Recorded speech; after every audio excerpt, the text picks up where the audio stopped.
Hi everyone, welcome back to another video, or welcome to the channel. If you're new here, my name is Anna, and I'm going to be coloring some corgis in my sketchbook today.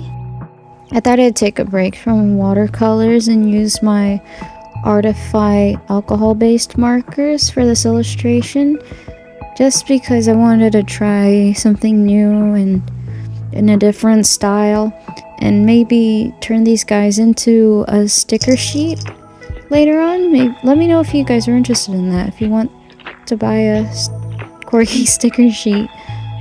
And yeah, I've had these markers for a good while. I've had them, I think, since high school. I got them for Christmas. I asked my dad to get me some alcohol-based markers, and this came in a set. They're kind of like a Who, but they come with a bullet nib and a chisel tip. They don't have a brush tip, unfortunately. Even though I think the ones that I looked at, like I think I shared the link for my dad to buy the brush tip ones, but for some reason I don't know, they gave us this one instead, or maybe I could have been wrong and I thought they were brush nibbed and it turns out they were just chiseled and bullet nibbed. But that's alright, I still like using them, they still work well. I just have to adjust the angle on how I want to use them. As for the other art supplies that I'm using for this sketchbook, I use the micro liner pen for coloring over the sketch lines and just making the dog more defined and adding just those extra details that the dog needs to feel a little bit more finished and nice. As for the sketchbook paper I'm using, it is the Canson Mixed Media Extra Large Sketchbook. It works well with acrylic and watercolor and pen and pencil. It does buckle with watercolor, but it does take well. I don't think I've ever had any ripping or anything like that. Any issues with the paper ripping from adding watercolor layers or several layers of watercolor. I think out of all the sketchbooks that I've had, I definitely like this one since it is very strong with the paper, and I've used almost every medium in this sketchbook. I've used watercolor, I've used a little bit of acrylic, Posca pens, I've used colored pencils and pens, alcohol-based markers. I mean, they still bleed through, but if you don't mind the bleeding and you want to cover up the other page behind it with acrylic paint or something, you can, and it takes it well. I've also used like oil pastels and crayons in this sketchbook, and it's worked really nice. As for what I used for the sketches, I used the Prismacolor Premier pack that comes with, I think, 12. And I just used, I think, the color orange. Or was it terracotta? Oh, I don't think it was terracotta. It was one of the orange color and red color ones. And then I've also used the one of the purplish colored pencils. I think I liked the orange. Yeah, for the orange one better for the corgis. Just because when I put marker on top of it, it kind of blends in better than using the darker color for the corgi. I think I'm going to use the Prismacolors, or at least colored pencils, more often for when I'm doing finished sketches, because I really don't like the muddiness that comes with graphite pencils.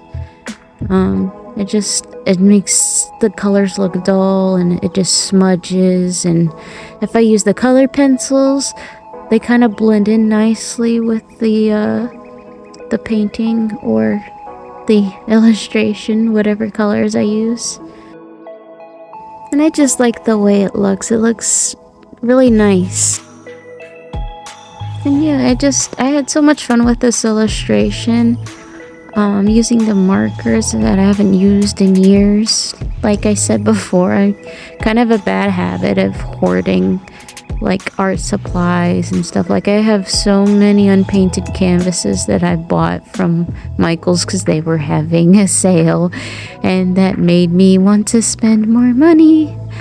But I mean, hey, I did get a good deal. I think I bought like, what was it, 3 packs of these little square canvases that were, I think what was it, I bought 2 and then I got, was it 2 more free or something? I don't remember, but it was a steal because they didn't have that deal for those exact canvases ever, or at least not yet. They haven't had them again, and I've used a bunch of them so far. At least I've painted some shrimp and ducks, traditional paintings that I have on my shop as well, if you're interested in buying some traditional original paintings. I'm still trying to figure out if I want to paint a bunch of original paintings and sell them. I don't know how many people want those. I don't know. I feel like a lot of people go for my digital art more than my traditional paintings, because I haven't sold any at my markets or any at my my website. So I don't know. Maybe I should stop painting so many traditional paintings and just stick with digital art until someone says they want it, or at least request for me to paint them something specific. Like I do requests and customizations, or commissions. Let's see how many commissions I've had. I think I've had 2 since I've opened my shop. I opened my shop last September of 2023. So it's almost been a year since I've had my shop open, and I've had 2 commissions so far. And the other commissions have been like fake bots and stuff on Instagram. Like they it's like repetitive. Like they'll copy and paste the message. So it'd be like a message as follows, like, "Oh, can you paint a picture of my dog for my son's birthday? He really likes dogs," or something. It's you can tell it's a bot because it's broken English. There's no profile pictures. There's no pictures at all on this person's page.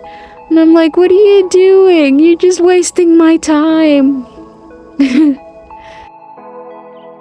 And of course, I eventually block the accounts, but they just keep making more, and then it's annoying. I get excited every time I have like a message request, and then it's like starting to sound like a normal person asking for a commission.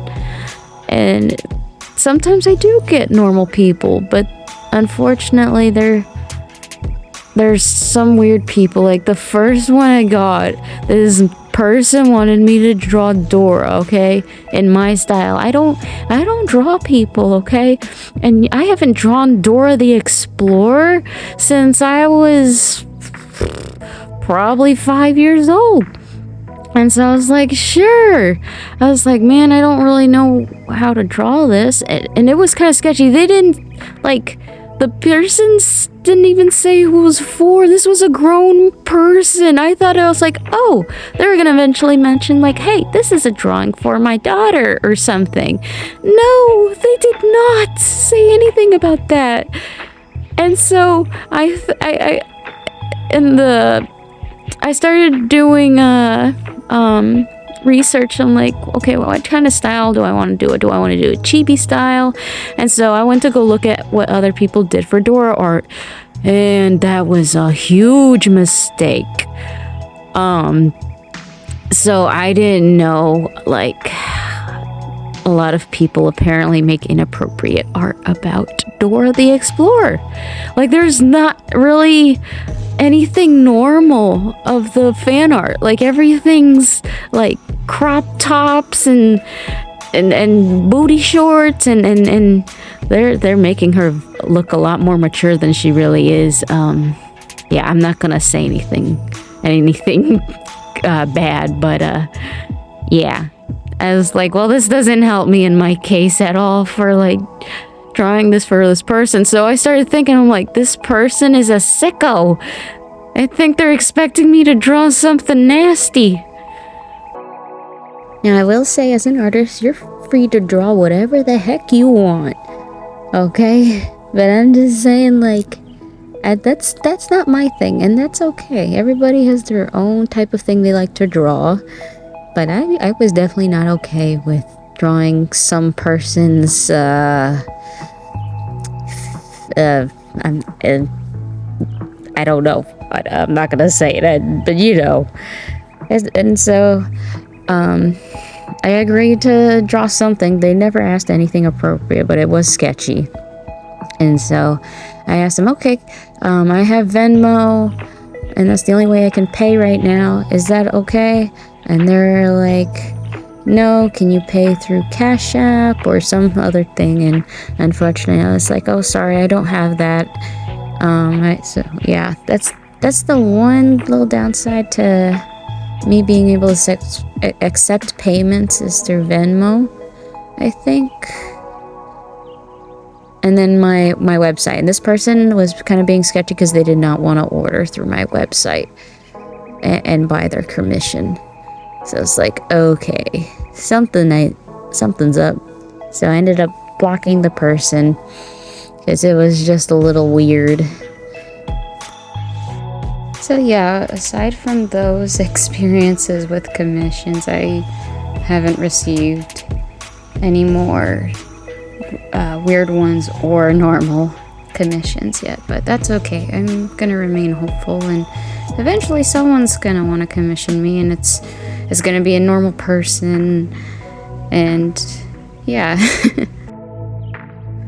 Oh, and something new popped up. I requested permission for the person in charge of vending at Collegedale in Chattanooga, Tennessee. And they messaged me back and gave me an application to fill out. So I'm excited I can finally fill out a application because I've been wanting to do the Kris Kringle's holiday market for so long. Because I've been looking for their contact info and I couldn't find them on Facebook, or it was an outdated Facebook page that has not been used in a long time. So yeah, I could not contact them through there. So what I did was I asked one of the vendors recently. I went to the 4th of July celebration that they had on the 3rd at Collegedale Park, and the nice vendor gave me the information and who I need to call or contact or email. I sent them an email, and they got back within, I'd say, yeah, a week since I last talked to them. So that was awesome. That was very quick. So now I just gotta make a nice booth setup, take some very nice product photos and send that to them, and I'm hoping I get in. Also excited to announce that I've been making these little felt frogs. They're so cute. They're gonna be available in my shop soon. I might want to change the material on them because they snag very easily and they kind of fray. So I would not give them to your pets because they might tear them up. So they're kind of like little desk buddies you can snuggle with and stuff. Little emotional support frogs, if you will. I just love them. They're so cute. And I think they're one of the easier things I've sewed. It took me, when I first tried making them, it took me about 4 hours. I had to cut out the template, print out the template, cut it out, and then figure out, okay, how am I going to sew this? Do I want to do back stitching? Do I want to do a running stitch? And I've gone with the back stitching so far. That's worked. But I also maybe want to try again on the invisible stitch, so that way you don't have to pay much attention to the stitching on the frog.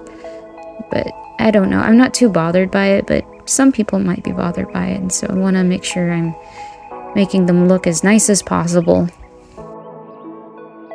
Okay, we are nearing the end of this video. Thank you so much for watching, guys. I appreciate you guys so much. And have a nice day. Bye.